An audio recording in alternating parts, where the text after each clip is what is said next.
In the dusty, forgotten archives of the United States Census Bureau, there exists a single, leather-bound ledger from the Dakota Territory, dated 1890. It is an artifact of a nation's relentless ambition to chart its own vastness, to count every soul from the crowded tenements of New York to the loneliest sod house on the prairie. But within its meticulously ruled pages, nestled between columns of names and numbers, lies the quiet record of an impossible series of events. It is the work of a single census taker, a man whose job was to record life, but who instead became an instrument of its utter removal. The ledger does not document murder, for no bodies were ever found. It documents something far colder, something that defies explanation even a century later. It chronicles the year that 14 families, a total of 67 men, women, and children, were not killed, but simply erased. The Dakota Territory in 1890 was a liminal space, a sprawling, untamed canvas upon which the American dream was either realized or brutally extinguished. Just a year prior, it had been split and granted the statehood of North and South Dakota, yet its identity remained that of a frontier. It was a land of immense, soul-crushing distances, where the sky was a character in every homesteader's story, sometimes a benevolent blue, but more often a canvas of steel-gray indifference. Winters were a biblical trial of wind and ice, capable of burying a man's hopes under 20 feet of snow. Summers were a fever dream of scorching sun and grasshoppers that could strip a field bare in an afternoon. To live there was an act of defiant faith, and neighbors, often separated by a full day's ride, were a lifeline in a world that offered little else. Into this world of profound isolation stepped Silas Thorne. His name first appears on a government payroll list in the spring of 1890, assigned as an enumerator for the 11th United States Census. His district was the fictional, sparsely populated expanse of Redemption County, a vast tract of prairie west of the Missouri River. There is no photograph of Silas Thorne. No letters to family have ever been discovered. The testimonies that mention him, gathered years later by a bewildered U.S. Marshal, are fleeting and contradictory. He was described as a man of medium height, unnervingly thin, with a face that was neither memorable nor plain, but rather seemed to actively resist being recalled. His one consistent feature, mentioned by the few who spoke with him and lived to remember it, were his eyes, a pale, watery gray like a winter sky just before a blizzard. He was, by all accounts, silent, methodical, and efficient. He carried his ledger, his inkpot, and his pen with the quiet reverence of a priest carrying relics. His task was to travel from homestead to homestead, to knock on the doors of sod houses and rough-hewn cabins, and to inscribe the names of the living into the permanent record of the nation. Our story, pieced together from sheriff's reports and the later federal investigation, begins with the Schmidt family. Johann and Elspeth Schmidt had emigrated from Bavaria 7 years earlier, lured by the promise of 160 acres of their own land under the Homestead Act. They had 2 children, Carl, aged 6, and Liesel, aged 4. Their farm was a testament to their unyielding labor, a sturdy sod house, a small but healthy herd of cattle, and 30 acres of wheat that, against all odds, had taken root in the stubborn Dakota soil. They were a common story, a family clinging to a small patch of civilization in an overwhelming wilderness, their existence a quiet prayer for survival. According to the meticulous dating in Silas Thorne's own ledger, he arrived at the Schmidt homestead on June 12, 1890. One can imagine the scene. The children, likely wary of a stranger, would have hidden behind their mother's skirts. Elspeth, perhaps offering the man a cool drink from the well, her German accent still thick. Johann, his hands calloused and his face burned by the sun, answering the official questions with a stoic pride. Name: Johann Schmidt. Age: 34.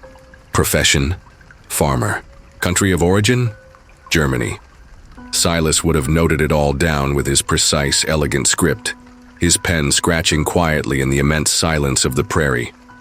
He would have recorded Elspeth, then Carl, then Liesel. 4 names, 4 souls, officially accounted for. He would have tipped his hat, accepted no offer of food, and walked away, a thin, black-clad figure shrinking into the vast, shimmering heat of the plains. The disappearance of the Schmidt family was not discovered for nearly 3 months. In that part of the country, such a period of silence was not unusual. It was a neighbor, a homesteader named Thomas Abernathy, whose own land was a grueling 8-hour ride away, who first felt the cold prickle of dread. He had ridden out to trade for one of Johann's calves in late September, and had found the Schmidt farm adrift in an unnatural stillness. The wheat in the fields was fully grown, golden and heavy, but it had begun to rot on the stalk, untouched by a scythe. The cattle were thin, their calls hoarse and desperate. The door to the sod house was slightly ajar, creaking rhythmically in the ceaseless wind. Abernathy, a veteran of the frontier's many hardships, approached the house with his rifle drawn. He called out for Johann, then for Elspeth. The only answer was the wind and the buzzing of flies. Inside, the scene was one of perfectly preserved, ordinary life. A half-eaten meal of bread and salted pork sat on the rough-hewn table. A sewing basket lay open on a chair, a needle still threaded through a piece of cloth. In the small children's corner, a hand-carved wooden horse lay on its side as if dropped mid-gallop. There were no signs of a struggle, no blood, no overturned furniture. Valuables such as they were, a silver locket of Elspeth's, a small lockbox with what little money they had, were untouched. The family's clothes were neatly folded in trunks. Their boots were lined up by the door. It was as if the Schmidts had simply evaporated into thin air in the middle of supper. Sheriff Miles Brody of Redemption County arrived 2 days later. He was a practical, weary man who had seen his share of tragedy, settlers succumbing to disease, accidents, or the occasional violent dispute. But this was different. He searched the property for days, his unease growing with every passing hour. He and his deputy searched the well, the barn, the fields, and the nearby creek. They found nothing, no graves, no tracks leading away from the farm, other than those of Abernathy and his own posse. It was an impossible, maddening puzzle. The family had not packed to leave. All their possessions remained. They had not been attacked by animals or bandits. There was no violence. They were simply gone. On the 3rd day of his search, Sheriff Brody was about to give up when he noticed a single sheet of paper tacked to the inside of the front door, placed so neatly, it seemed like an official notice. It was a page torn directly from a U.S. Census ledger. The penmanship was the same precise, elegant script found in the archives. It listed the inhabitants of this homestead: Schmidt, Johann, 34; Schmidt, Elspeth, 31; Schmidt, Karl, 6; Schmidt, Liesel, 4. It was a perfect record, an official accounting of the life that had once filled this silent, empty house. But then Brody's eyes caught the detail that would haunt him for the rest of his life. Through each of the 4 names, a single, perfectly straight line had been drawn in the same black ink. It was not a frantic scribble, but a deliberate, neat strike-through, as if correcting an error in a mathematical equation. And at the bottom of the page, in the section marked Enumerator's Notes, was a single, meticulously penned word. A word that had no place in a census document, a word that felt like a verdict delivered from an unknowable court. The word was redacted. Sheriff Brody stood in the doorway of the Schmidt house for a long time, the wind tugging at the census page in his hand. Redacted. The word was an ink blot on the clean canvas of his understanding. It was a lawyer's term, a government clerk's tool. It meant to edit, to remove, to make secret. Out here on the unforgiving plains where life was defined by tangible things, soil, water, sweat, blood, the word felt alien. It was an intellectual violence that was somehow more chilling than a bullet hole or a bloody axe. He had dealt with killers who left bodies, thieves who left empty spaces, but he had never faced a crime that left behind only a perfectly tidy, perfectly empty home and a single cryptic word. His mind, trained to look for evidence of chaos, found only an unnerving order. The quiet neatness of the house was an accusation in itself, a testament to a power that did not need to break things to take everything. He folded the page carefully and placed it in the inner pocket of his coat, the paper crinkling like a dead leaf. His first instinct was to find the man who wrote it, Silas Thorne. The name was as thin and unassuming as the man's description. Brody's investigation turned from a search for a missing family into a manhunt for a ghost. He left his deputy, a young, easily spooked man named Calloway, to watch over the Schmidt property, though what he was watching for, neither of them could say. Brody himself rode hard for Redemption, the county seat, a journey that took him a full day and a half across the monotonous rolling sea of grass. Redemption was little more than a dusty main street, with a handful of wooden buildings huddled together as if for warmth. A general store, a saloon, a land office, and his own small sheriff's office with 2 jail cells that mostly held drunks sleeping off Saturday nights. At the county clerk's office, a stuffy room that smelled of dry paper and stale tobacco, he found the federal Census directive. Silas Thorne was not a local man. He had been assigned to Redemption County by the territorial government in Yankton, a federal appointee sent to tame the wilderness with ink and paper. The clerk, a man named Peters with spectacles as thick as bottle glass, remembered him. Barely, Peters clarified, chewing on the end of a pen. Came in for his official map and his ledgers. Didn't say more than a dozen words. Just stood there while I explained the county boundaries, nodding. There was a stillness to him, Sheriff. Not a calm stillness. A vacant stillness, like a house with no one home. Peters produced the enumerator's route map that Thorne had been issued. It was a crude drawing of the county, with homesteads marked as small, hopeful squares scattered miles apart. The clerk's finger traced the path Thorne was meant to take. His route had started in the county's northeastern quadrant. The Schmidt farm was the 3rd square on that path.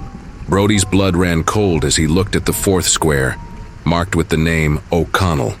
He knew the family, Patrick and Fiona O'Connell, immigrants from County Cork, with 3 loud, boisterous sons. Brody had shared a drink with Patrick in Redemption's saloon just a few months back. He was a man full of laughter and improbable stories, his spirit as untamed as the land he was trying to farm. "Has anyone seen Thorne since he set out?" Brody asked, his voice tight. Peters shook his head. "He's not due to report back for another month. He's got a lot of ground to cover." A month. In a month, how many other names could be redacted from the world? A new, sickening urgency seized Brody. He was no longer just investigating the disappearance of the Schmidts. He was potentially racing ahead of a storm, a quiet, methodical plague moving across his county. He told Peters to telegraph the U.S. Marshal's office in Yankton to report his concerns about a federal employee named Silas Thorne. It was a long shot. The marshals were stretched thin, and a sheriff's hunch about a missing family wasn't likely to be a top priority. But he had to create an official record. He had to mark this unnatural silence on a map of his own. Leaving Calloway in charge of Redemption, Brody rode out alone towards the O'Connell homestead, following the route marked on the census map. The prairie felt different now. The vast emptiness was no longer a simple geographic fact. It felt like a hungry, watchful presence. The wind whispering through the tall grass sounded like a secret being told just out of earshot. Every distant dust devil looked for a moment, like a lone figure on the horizon. He pushed his horse, the setting sun casting his long shadow before him like a dark premonition.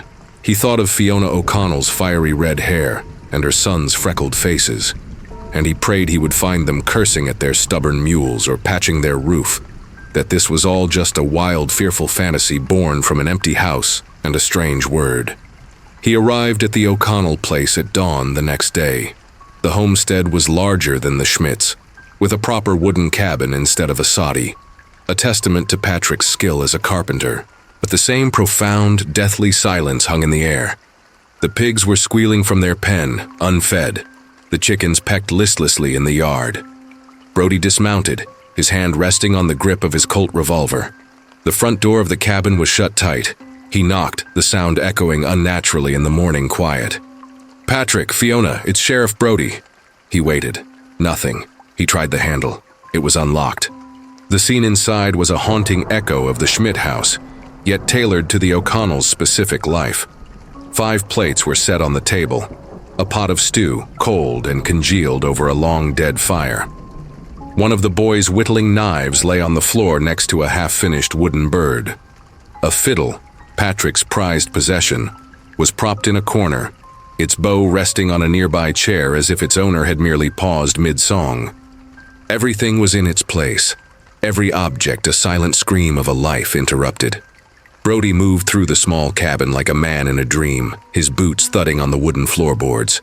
He checked the bedrooms, the small loft where the boys slept. He saw their beds neatly made. He saw Fiona's shawl draped over a rocking chair. He saw everything, except for the people who gave it all meaning. He felt a wave of despair mixed with a cold, rising fury. He was standing in a second tomb that held no bodies. The method was the same. The result was the same. The architect of this void had been here. Stepping back outside into the stark morning light, his eyes scanned the front of the cabin, almost knowing what he would find. And there it was, not tacked to the door this time, but weighted down by a rock on the front porch steps, a single crisp sheet of ledger paper. It was as if Silas Thorne wanted it to be found, as if this was not merely a crime, but a form of communication, a report being filed to an unseen authority. Brody picked it up, his hand trembling slightly. The script was identical. The neat, precise columns, the elegant, emotionless handwriting. O'Connell, Patrick, 38. O'Connell, Fiona, 35. O'Connell, Sean, 12. O'Connell, Michael, 10. O'Connell, Declan, 8. 5 names, 5 lives, summed up in ink. And just like before, a single steady line was drawn through each name. He looked at the bottom of the page, his heart pounding a slow, heavy drumbeat of dread against his ribs. In the space for enumerator's notes, he found what he knew he would find. Yet the sight of it still struck him like a physical blow. The same word.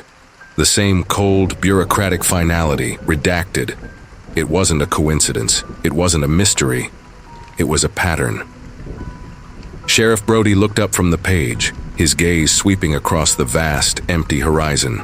Silas Thorne wasn't a missing person or a madman leaving a strange calling card. He was a reaper, moving methodically across the land, and his ledger was not a record of life, but a list of who was next. The ride back to redemption was a frantic, desperate race against an invisible clock. Every gust of wind seemed to whisper the names of the dead, and the vast, empty prairie felt like a burial shroud laid over the world. Sheriff Brody was no longer a lawman investigating a crime. He was a witness to an ongoing, silent apocalypse. He carried 2 census pages in his coat, the record of 9 lives, the Schmidts and the O'Connells, reduced to neatly redacted entries. These pages felt heavier than any corpse. They were the evidence of a new kind of predator, one who didn't just kill people but unwrote them from the book of the living. He knew he could not stop Silas Thorne alone. The man was a phantom moving across a territory too large to police. The only tool Brody had left was the truth, as unbelievable and terrifying as it was. He thundered into Redemption's main street, his horse lathered and gasping. He stormed into the saloon, the only place where he was guaranteed to find a crowd in the middle of the day. The room, filled with the low murmur of conversation and the clink of glasses, fell silent as he entered. Every eye turned to him. They saw not a sheriff, but a man haunted. "There's a killer in this county," Brody announced, his voice raw. "But he ain't using a gun. He's a government man, the census taker." The reaction was a wave of disbelief and derision. Men who wrestled a living from the unforgiving earth were not inclined to believe in abstract horrors. "A pencil pusher?" sneered a big rancher named McCoy. "You've been out in the sun too long, Miles."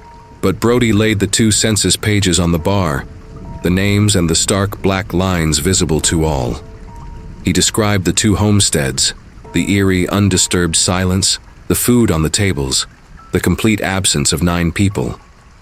He told them about the word written at the bottom of each page, redacted. As he spoke, the mood in the room shifted from skepticism to a thick, palpable dread. These were people who understood isolation. They knew how easily a family could be swallowed by the wilderness, how thin the veil of civilization truly was. The idea of a silent, official-looking man bringing not order but oblivion was a terror that struck at the very heart of their existence. The local preacher, Reverend Albright, a man who saw the devil in every shadow, declared it the work of a demon wearing a man's skin. Others whispered of old Indian curses, or that the land itself was rejecting them. Brody tried to steer them back to the practical. "This man's name is Silas Thorne," he repeated. "He is methodical. He is moving from farm to farm. We need to warn the others." A frantic, disorganized effort began. Riders were dispatched in every direction, carrying Brody's warning. They were to tell everyone to be on the lookout for Thorne, to not open their doors to him, to shoot first if they had to. But it was a desperate, flawed plan.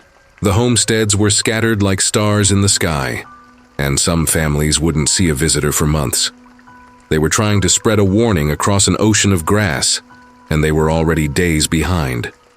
That evening, a reply to Brody's telegram arrived from the U.S. Marshal's office in Yankton.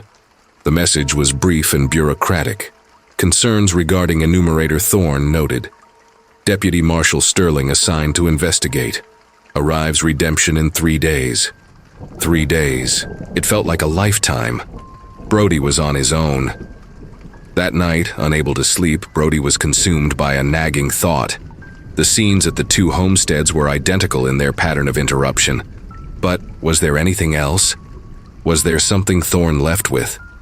He had confirmed nothing of value was taken. No money, no jewelry, no livestock. The killer was not motivated by greed. So what did he want? Brody saddled his horse and, under the cold light of a full moon, rode back out to the Schmidt place one more time. The farm was even more menacing in the silvered darkness. He lit a lantern inside the soddy, the small space filled with dancing shadows. He went through the family's possessions again, not as a sheriff looking for clues to a murder, but as a man trying to understand a ritual. He looked at their simple, cherished belongings: Johann's worn German Bible, Elspeth's wedding ring left on a dish by the wash basin, Carl's wooden horse. And then he saw it. Or rather, he saw the lack of it. On a small, rough-hewn mantel above the fireplace, there was a clean, dust-free rectangle, slightly lighter than the surrounding wood. It was the distinct outline of where a picture frame had once stood. He remembered Abernathy mentioning that the Schmidts had one of the new daguerreotypes, a family portrait taken in Bismarck before they settled here. It was their proudest possession. It was gone. A cold dread washed over him. He immediately rode for the O'Connell cabin, the moon guiding his way. He stormed inside and went straight to the wall where Fiona kept her family mementos. There, amidst dried flowers and a wooden crucifix, were 2 more pale, dustless squares on the wall. The O'Connells had possessed 2 framed photographs, one of their wedding day and one of their 3 boys. Both were missing. This was the missing piece of the puzzle, a clue more terrifying than any weapon. Silas Thorne was not just removing the people. He was stealing their faces, erasing the very proof that they had ever existed. He was collecting their memories, harvesting their legacies, leaving behind not just empty homes, but empty histories. He was unmaking them, body and soul. Brody returned to redemption as the sun rose, his mind reeling with this new, terrible revelation. The motivation was not murder in any sense he understood. It was a form of collection, a systematic annihilation of identity. As he dismounted in front of his office, he saw a rider galloping towards town from the west, his horse nearly spent. The man was a French-Canadian trapper named Pierre, who lived with his family 30 miles away, in a remote stretch of badlands along the Knife River. Pierre was not on the census route. His homestead was not marked on Silas Thorne's map. The trapper slid from his horse, his face a mask of terror. "Sheriff," he gasped, his voice choked with panic. "It is my cousin, the Dubois family. I went to trade furs this morning. Their dogs were dead. The cabins, it is silent. They are gone, Sheriff. All of them. They are just gone." Brody's heart seized. The Dubois clan, a family of 6, and they were not on the list. The map he had been clutching as his only guide, his only hope of predicting the monster's path, was now useless. Thorne was not following his assigned route. He was moving freely, choosing his targets by some unknown, unknowable logic. The plague was no longer contained to a predictable line. It was loose and it was spreading. The news of the Dubois family's disappearance fell on the panicked town of Redemption like a lit match on dry tinder.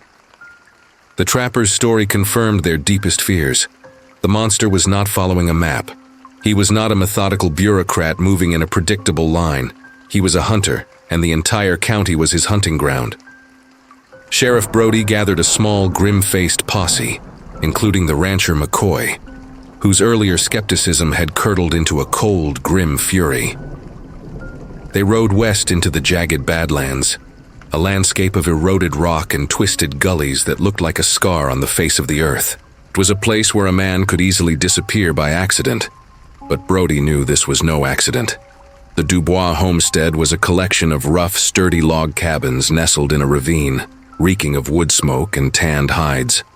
The first sign of wrongness was, as the trapper had said, the dogs. 3 large hounds lay dead in the yard, their bodies showing no signs of injury, no foam at their mouths. They simply lay as if they had fallen asleep and never woken up. It was a subtle, chilling escalation. Thorne had not harmed the animals at the other farms, but here he had silenced the guardians first. Inside the main cabin, the now familiar tableau of horror awaited them. A half-skinned beaver lay on a workbench, the knife resting beside it. A pot of coffee sat cold on the stove, and in the corner, a child's unfinished game of solitaire, the cards laid out in a pattern of hope that would never be resolved. The Dubois family, a husband, a wife, and their 4 children, had been stolen from the world. McCoy, the big rancher, stared at the scene, his face pale. "This ain't right, Miles. There ain't a drop of blood. It's like they were unsummoned." It was the perfect word. Brody searched the cabin, his movements heavy with resignation. He found what he was looking for tacked to the doorframe, the census page for the Dubois family, their 6 names neatly inscribed and just as neatly struck through.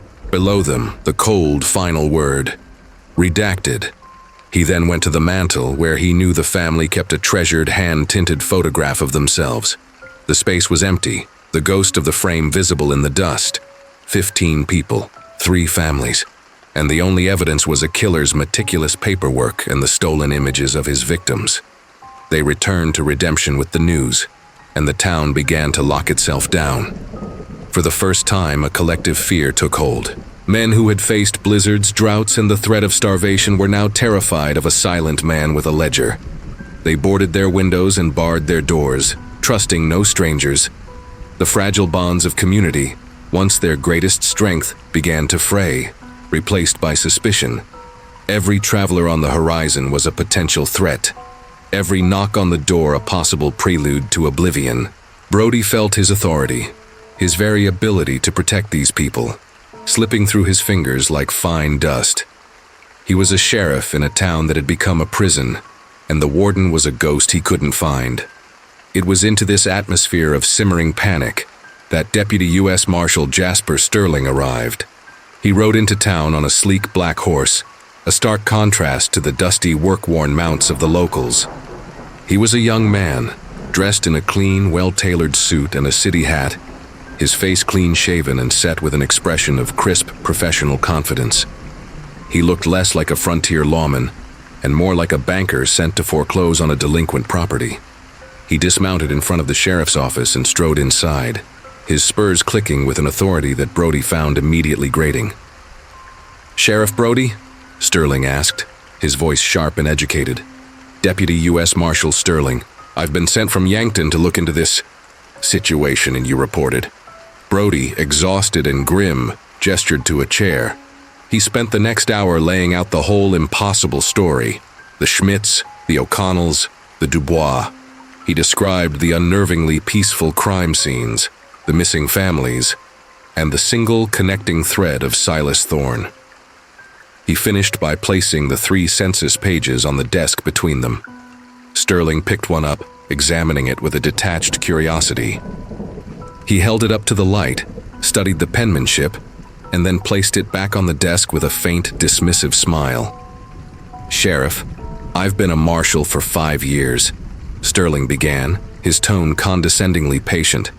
"I've hunted fugitives from the Ohio River to the Rocky Mountains. In my experience, when entire families disappear, it is for one of three reasons. They have fled their debts, they have been killed by natives, or they have been murdered by a third party for their property. What you have here is a series of missing persons cases, complicated by the apparent desertion of a federal employee. Did you hear what I said? Brody countered, his temper flaring. There was no robbery, no signs of a fight.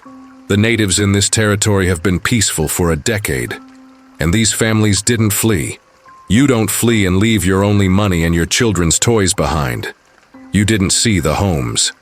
What I see are 3 pieces of paper with a strange word written on them, Sterling said, tapping the census pages.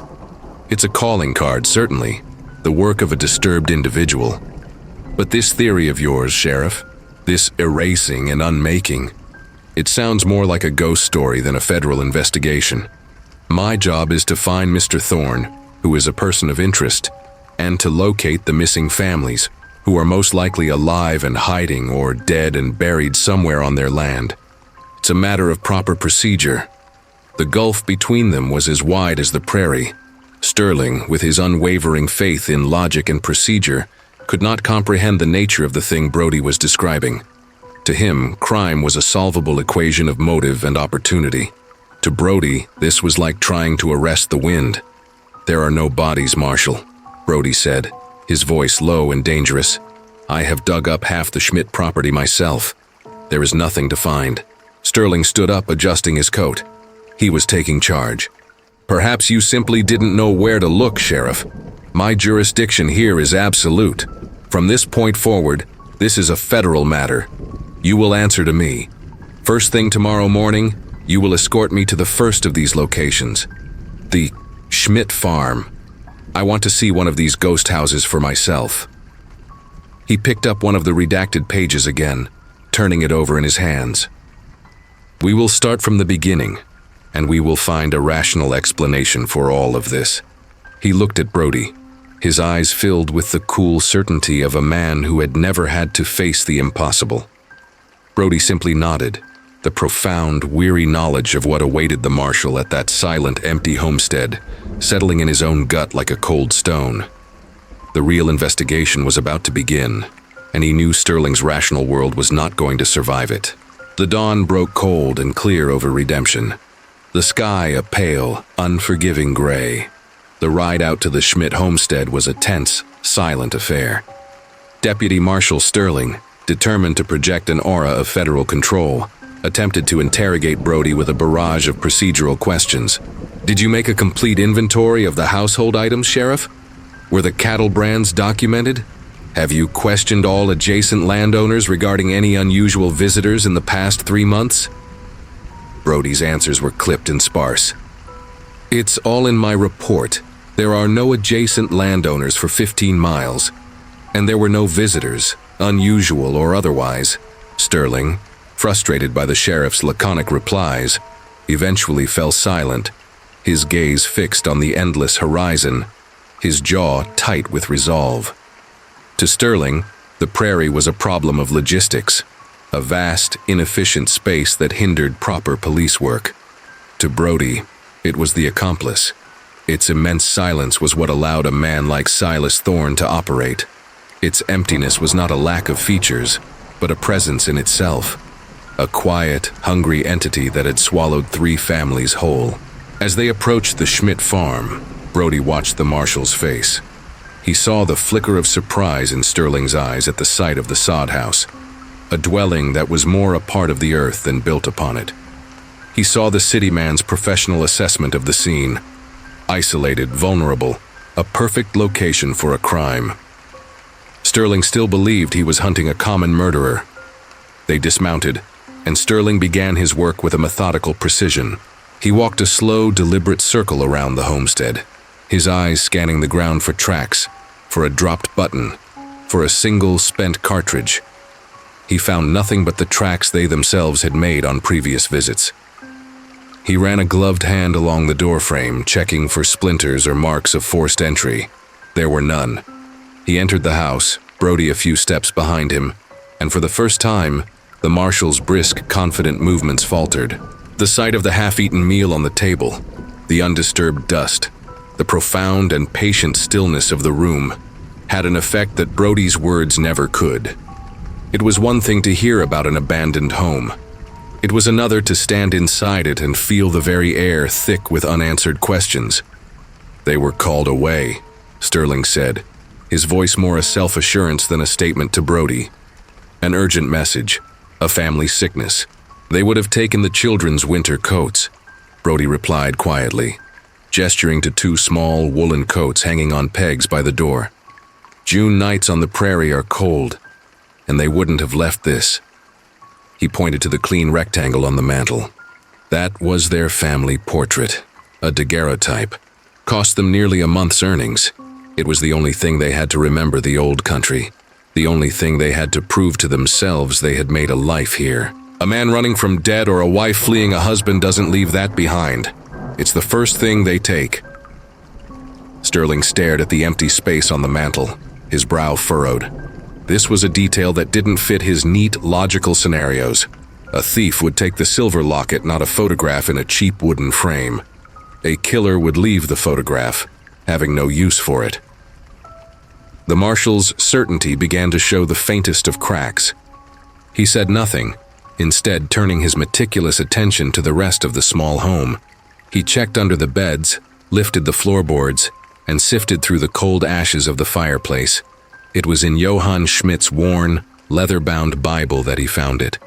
The Bible was on a small bedside table, a testament to the family's faith.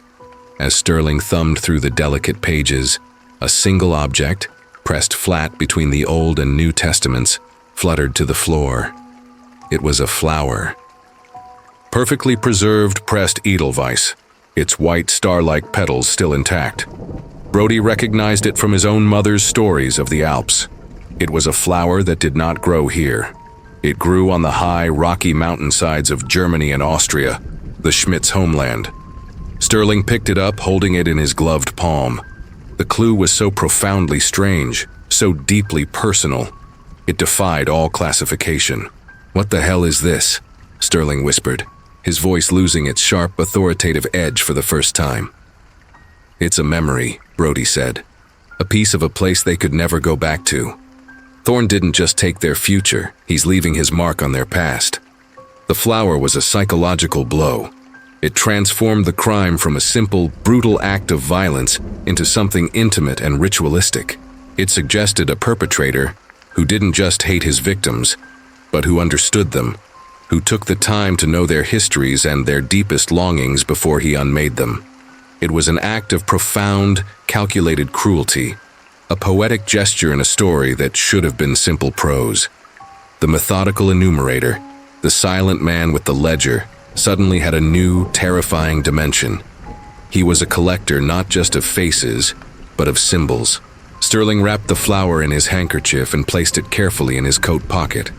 He was silent for a long time, his gaze sweeping over the small, tragic room. The tidy beds, the abandoned toy, the cold supper. It was all beginning to coalesce in his mind, not as a puzzle to be solved, but as a statement to be read. He was a man trained to read evidence, and the evidence here spoke a language he did not understand. He looked at Brody, and the arrogance was gone from his eyes, replaced by a grim, focused intensity. "Tomorrow," Sterling said, his voice low and firm, "we ride to the O'Connell farm, then the Dubois cabin. I will see all of it." He strode out of the soddy into the blinding afternoon sun, leaving Brody alone in the quiet dark. As Brody turned to follow, he saw the marshal pause and look back at the small house, a dark shape against the immense, indifferent landscape. Sterling's face was a mask of concentration, but for a fleeting moment Brody saw it, a flicker of deep, primal unease. The city man, the federal authority, was finally beginning to grasp the sheer, irrational nature of the predator he had been sent to hunt. As he stood there, silhouetted against the sky, he asked the question that proved his world was beginning to tilt. "Sheriff," he said, not turning around, "what kind of man takes a photograph but leaves the silver?" The journey to the O'Connell homestead was marked by a new, shared gravity between the two lawmen. Sterling no longer rode with the stiff posture of a man in charge. but with the hunched focus of a predator tracking a dangerous quarry. He was beginning to understand that the rules of his world did not apply here. When they arrived at Patrick O'Connell's neatly built cabin, the marshal did not search for clues of a conventional crime. He was searching for a signature, for the hand of the artist who had painted this masterpiece of dread.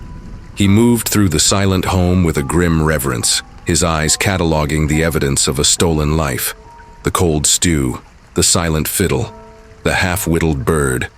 He ran his hand over the empty spaces on the wall where the photographs had been. The ghost of the O'Connell family's smiles now a permanent part of the crime scene. Brody watched him, allowing the house to work its terrible magic on the marshal's soul. Sterling, true to his methodical nature, began a minute search of the family's belongings. Tucked inside a small, worn book of Irish poetry on Fiona O'Connell's bedside table, he found the second token, pressed between pages describing the green hills of a land they would never see again, was a single, perfectly preserved shamrock.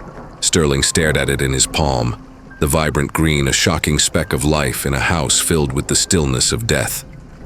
The Edelweiss was for the Germans, he murmured, more to himself than to Brody.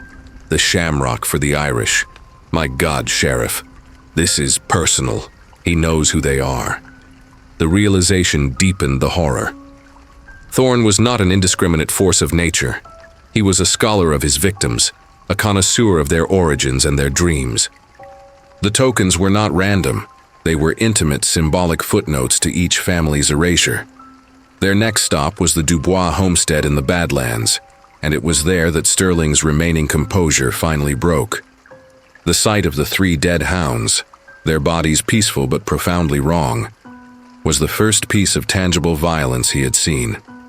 It was a violation of the clean, bloodless nature of the other scenes, a hint of a darker, more direct cruelty.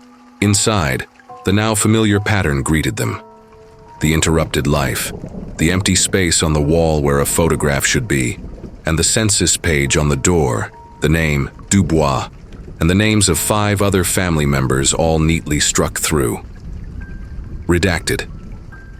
This time, Sterling found the 3rd token resting on the table, beside the child's unfinished game of solitaire. It was a miniature, exquisitely tied trapper's snare, no bigger than a silver dollar, fashioned from horsehair and sinew. A perfect tiny replica of the tools the Dubois family used to survive, now left as a mocking epitaph on their tomb. 3 families, from 3 different cultures, German farmers, Irish carpenters, French-Canadian trappers, 3 different tokens, each one a poetic, cruel summary of their lives. Standing in the oppressive silence of the Dubois cabin, Sterling finally turned to Brody, his face pale, the confident mask of the federal lawman stripped away to reveal the raw, frightened man beneath. "You were right," he said, his voice barely a whisper. "This isn't a man, this is a process, a ritual. He's not killing them, is he? He's collecting them, like a botanist pressing flowers in a book." The image was so vivid, so horribly apt, that Brody could only nod. Sterling had finally seen the truth. He had left the world of solvable crimes and entered a land of dark, methodical folklore being written in real time. The ride back to redemption was different. The silence was no longer one of tension, but of a shared, grim understanding. They were no longer 2 competing jurisdictions.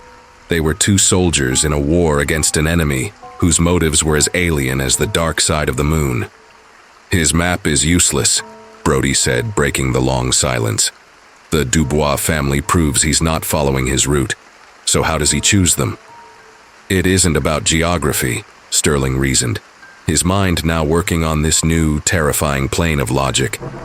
"It's about the subjects themselves. Farmers, craftsmen, trappers, all of them families. All of them with deep roots in a past that isn't this land. He's a collector of stories, of lineages, and he's taking the whole book, not just a few pages."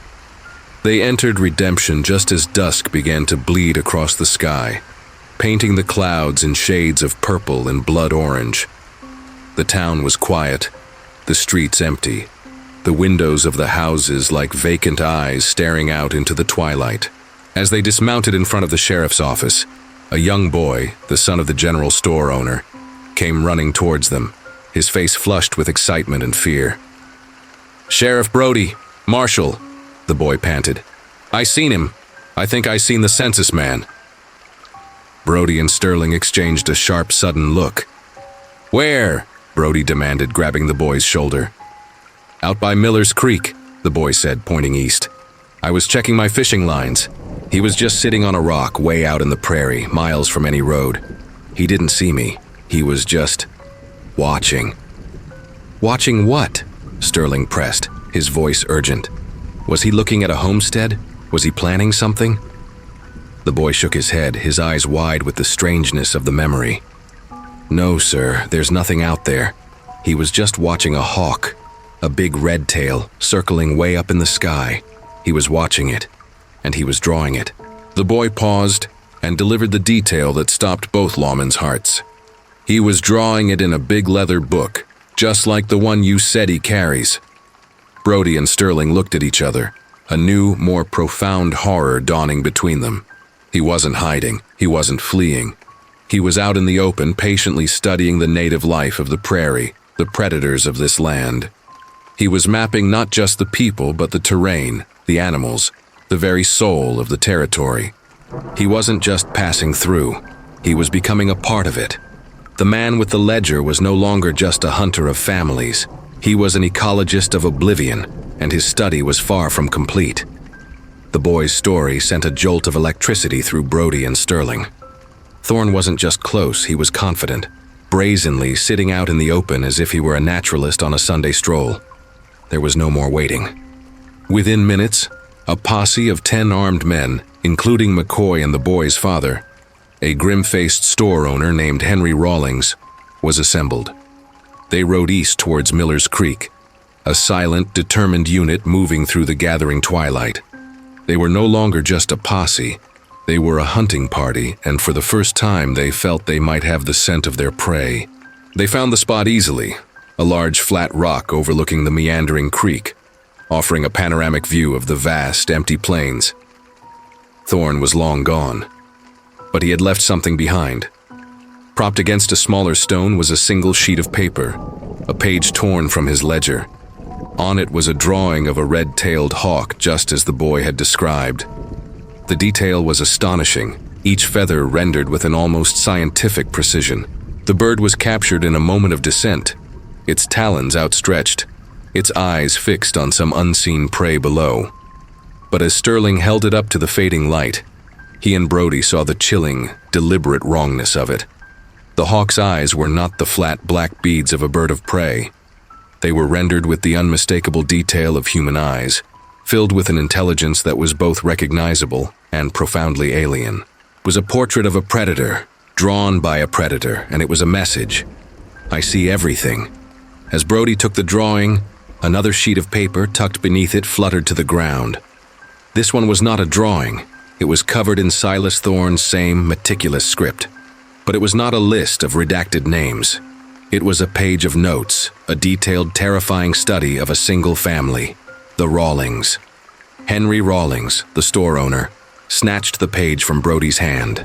He read it aloud, his voice trembling, first with disbelief, then with pure terror. Subject: Rawlings family. Henry, 42, proprietor. Character: pragmatic, worries about finances, hides his savings under the third floorboard from the west wall. Margaret, 39, wife. Character: devout, fears drought more than God, sings the sweet by and by when she needs bread. Thomas, 10, son.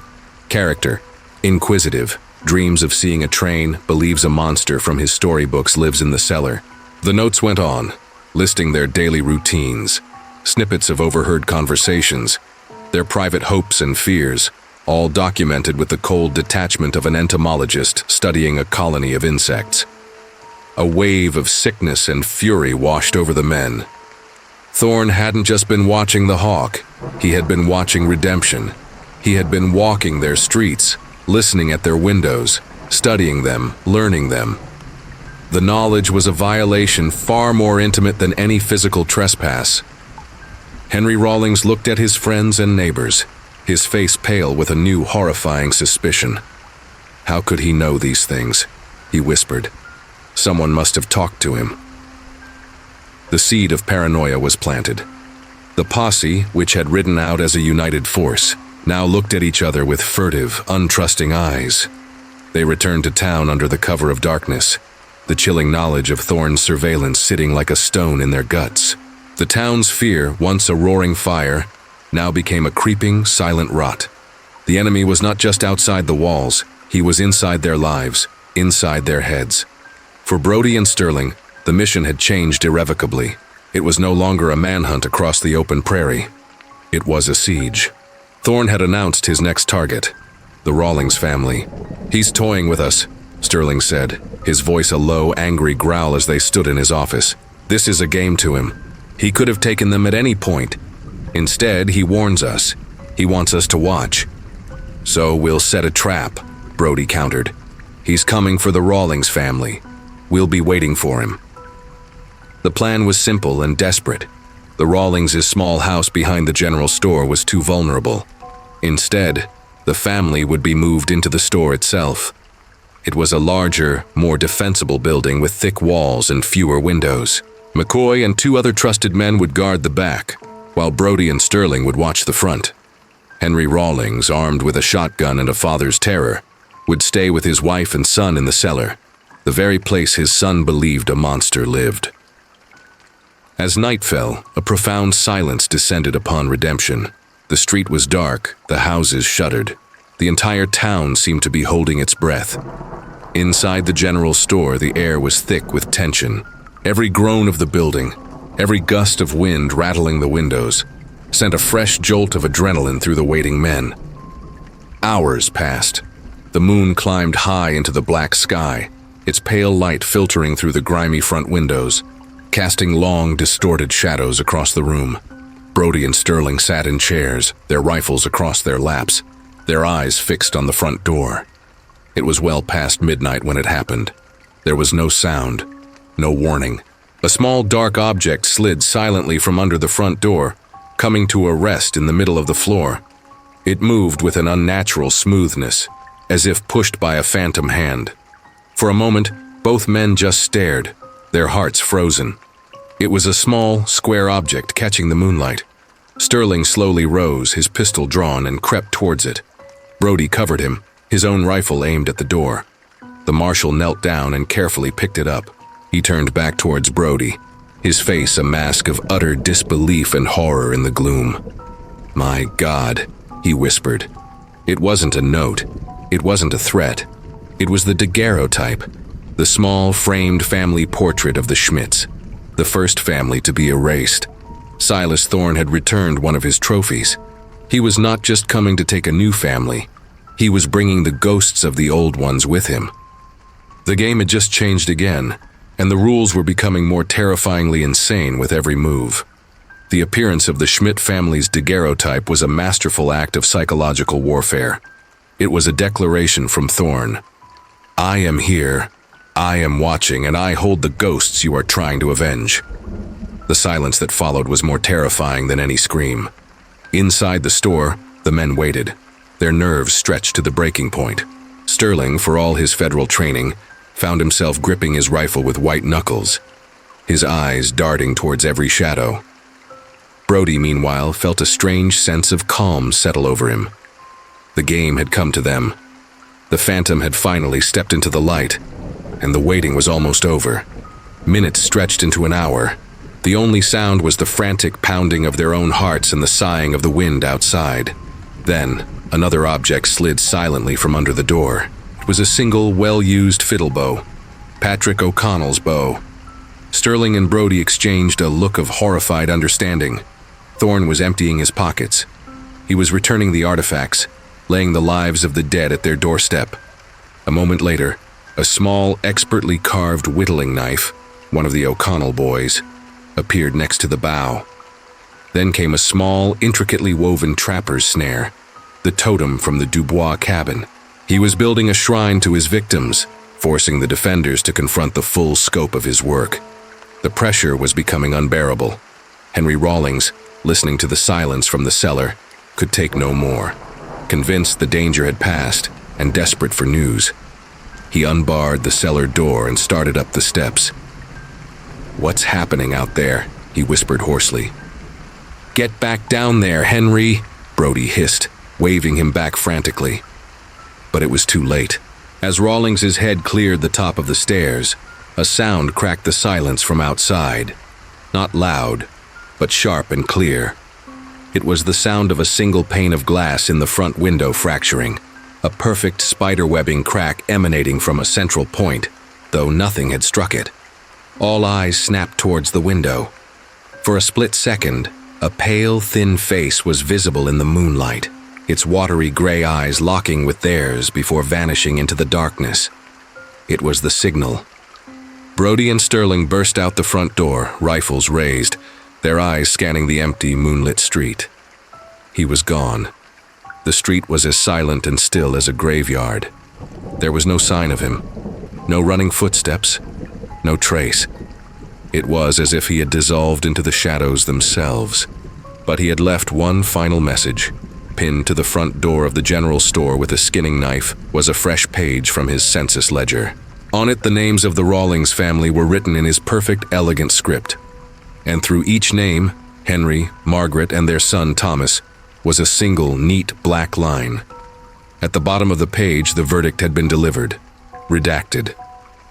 They brought the terrified family back to the sheriff's office, the only place that felt remotely safe. Thorne was finished toying with them. The redaction was now official. He would come to collect his final entry for this county. But when? And how? The waiting, the not knowing, was a torture in itself. It was Sterling, his mind now fully attuned to the killer's strange logic, who found the next clue. As he gathered the totems Thorne had slid under the door, the bow, the knife, the snare, he noticed a piece of paper had been tied to the Schmidt's daguerreotype with a piece of twine. It was not a census page. It was folded, brittle, and covered in a denser, more frantic handwriting. It was a page from a private journal. "Miles, look at this," Sterling said, his voice low. They read it together under the lamplight, the words of a madman finally giving them a glimpse into the abyss of his mind. They call it a dream, this American experiment. The entry began. "But I have seen its conclusion. I have seen the rot that sets in.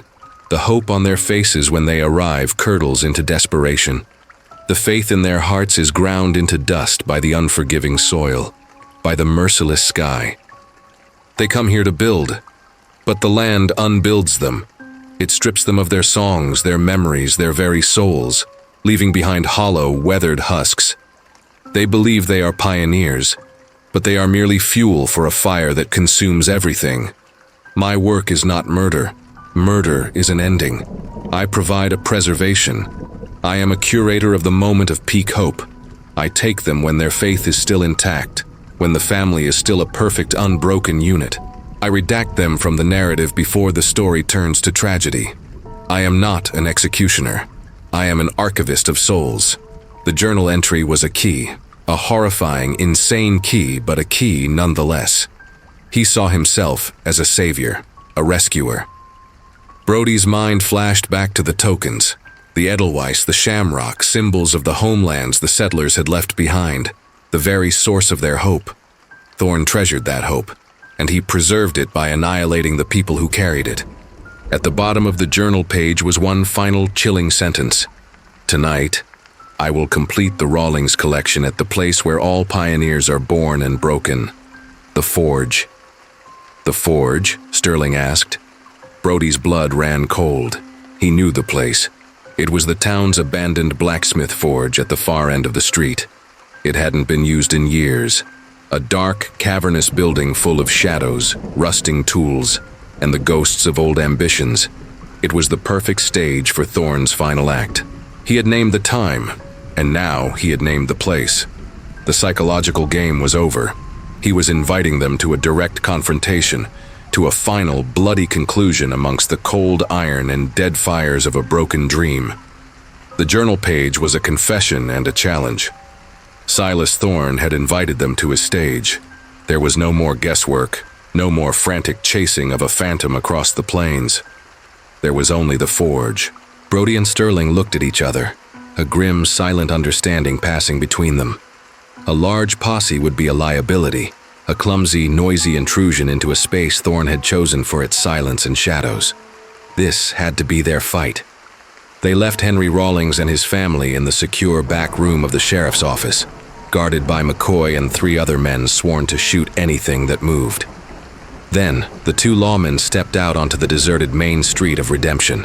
The walk to the forge was the longest of their lives. The moon hung high and white in the sky, casting the ramshackle wooden buildings in stark relief.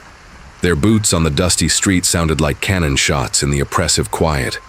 Every dark alleyway, every shuttered window seemed to hold a pair of pale, watchful eyes.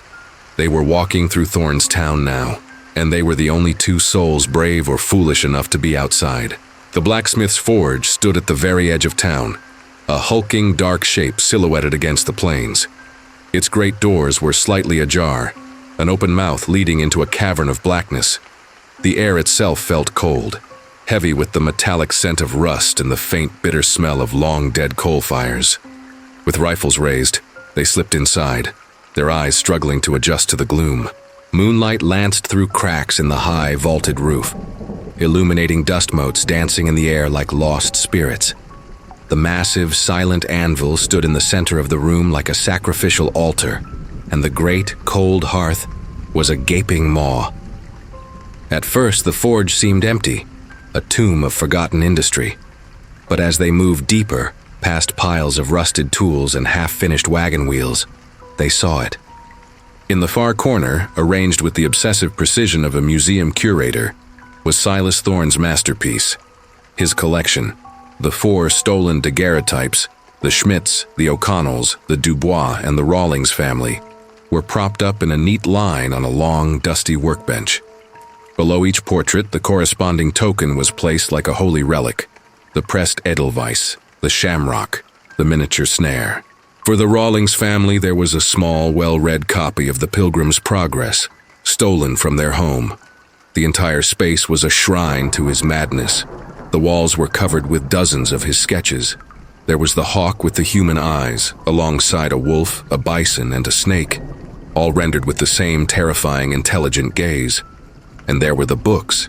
His census ledger lay open, but next to it were 3 other thicker journals, filled with his dense, looping script, page after page of his twisted philosophy on preserving the purity of the pioneer soul by excising it from the world. It was the life's work of a man who had declared war on human hope itself. Brody felt a wave of profound, soul-crushing grief. These were not just clues. They were the final, condensed testaments of 67 lost lives. He saw their faces in the silver-tinted portraits, their frozen smiles from a time before the silent man had knocked on their door. It was a gallery of ghosts, and they were standing in the middle of it.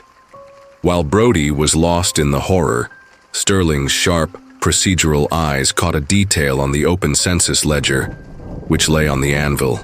He stepped closer, holding his lantern aloft. Thorne had not just left the Rawlings redacted page. He had already prepared his next one. "Miles," Sterling breathed, his voice tight with a new expansive horror. "Look at this." Brody came to his side. The page was pristine, the ink fresh. It bore the name of a new family, Fontenot, but it was the location at the top of the page that made their blood run cold. County Custer, Territory, Montana. Redemption was not the end. It was merely a chapter. Thorne's work, his mission to archive souls, was meant to continue, to spread like a cancer across the entire frontier. He was a missionary of oblivion, and he had already charted his path forward. They were so absorbed in this terrible discovery, so lost in the implication that this nightmare would never truly end, that they did not hear him. They did not sense the shift in the air, the subtle compression of the shadows behind them. They only heard the sound when it was too late to be a warning. A soft, almost gentle footstep on the packed dirt floor, just a few feet away. Both men spun around in unison, rifles snapping up, their hearts leaping into their throats. From the deepest shadows beside the forge's great silent bellows, a thin, unassuming figure stepped into a sliver of moonlight. He was holding no weapon. His hands were clasped before him as if in prayer, his pale, watery gray eyes fixed on them, showing no fear, no anger, only a profound, scholarly disappointment. "The archivist," Silas Thorne said, his voice the first sound they had ever heard him make, as soft and dry as dust, "should not be disturbed during his work." Silas Thorne stood before them, a specter made of dust and moonlight. The forge, with its cold, dead tools, was his sanctuary, and they were the intruders. He showed no panic, only the mild irritation of a scholar whose quiet study had been interrupted. "You do not understand the honor I have bestowed upon them," Thorne said, his soft voice filling the cavernous space. He gestured to the wall of stolen faces, his eyes full of a strange, paternalistic warmth. "I looked into their hearts. I saw their beautiful, fragile hope. The Schmidts' dream of a new Germany on this soil. The O'Connells' songs of a green island they'd never see again. The boundless freedom in the Dubois children. I saw it all, and I knew this land would take it from them, would bleed them dry, sand them down, and leave them as empty as this sky. I offered them an alternative, preservation, eternity. You offered them death," Sterling growled, taking a step forward, his revolver leveled. "You are under arrest for the murder of 67 United States citizens." Thorne almost smiled. The expression was a faint, pitying curl of his lips. "Arrest? You cannot arrest a librarian for shelving a book. Their story was complete. Their hope was at its peak. To allow them to continue would be to allow the story to spoil. I simply closed the book." "Where are they, Thorne?" Brody's voice was a low growl, cutting through the philosophical madness. "What did you do with the bodies?" For the first time, Thorne's gaze settled fully on Brody, and he seemed to find a flicker of understanding. "Ah, the sheriff. The practical man. You are still looking for the vessel when the message is all that matters." He gestured around the forge, at the silent anvil and the cold hearth. "This land is a forge, Sheriff. It melts things down to their essential components. Bodies are merely vessels for a story. Once that story is properly archived," he nodded toward the daguerreotypes, "the vessel is no longer necessary. It returns to the silence. The prairie provides for its own. The prairie reclaims." His answer was a void, an absolute refusal of closure. In his mind, the physical bodies were an irrelevant, discarded byproduct of his great work. As he spoke, he took a slow, deliberate step towards the anvil, where his Montana ledger lay open. He was reaching for his work, to protect it, to continue it. That was the only move they needed. Sterling lunged forward, aiming to subdue him by the book, but Thorne was faster and more fluid than his gaunt frame suggested. He sidestepped the marshal, grabbing a heavy blacksmith's hammer from a nearby hook. He swung it not at Sterling, but at the workbench, a desperate attempt to shatter the precious daguerreotypes, rather than let them be taken by the unworthy. The hammer came down, and the glass on the Schmidt family portrait exploded. Brody didn't hesitate. He saw the future in that one violent motion, an eternity of more empty houses, more stolen faces, more mad archiving across the frontier. He fired his rifle. The shot was deafening in the enclosed space. Silas Thorne stumbled back, a look of profound surprise on his face. He dropped the hammer, his hand going to his chest. He looked down, not at the blood, but at his ledger on the anvil, as if his greatest regret was leaving his work unfinished. He slid to the floor of the forge, and with a final, quiet sigh, the archivist of souls returned to the silence he so revered. They stood there for a long moment, the echo of the gunshot fading, leaving a silence deeper than before. The monster was dead, but there was no victory, no relief. There was only the cold, hard truth of the forge around them, a dead man on the floor, and the lonely, smiling faces of 67 people who were still, and would forever be, gone.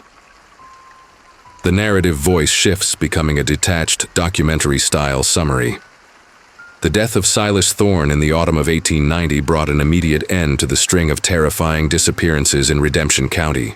Deputy U.S. Marshal Jasper Sterling's official report detailed Thorne's elaborate and obsessive methods, posthumously declaring him one of the most unusual and prolific serial killers in the history of the American West. But the central mystery was never solved, despite the most extensive search ever conducted in the Dakota Territory, a search that continued for nearly a decade. Not a single body from the 14 erased families was ever found. No graves, no bones, no trace. They had vanished from the earth. Officially, the case is closed, but for those who study the dark corners of history, the questions remain, whispering on the prairie wind. Was Silas Thorne simply a man? A cunning and meticulous killer who was preternaturally skilled at hiding his victims? Or was he something else? Was he, as his own twisted writings suggested, merely an instrument, a symptom of the vast, soul-crushing emptiness of the frontier itself? A man who became so attuned to the silence of the land that he learned how to make others a part of it? The official record says he was a killer, but the silence of the prairie holds its own secrets. What do you think really happened? Leave a comment, share this story, and subscribe for more dark mysteries.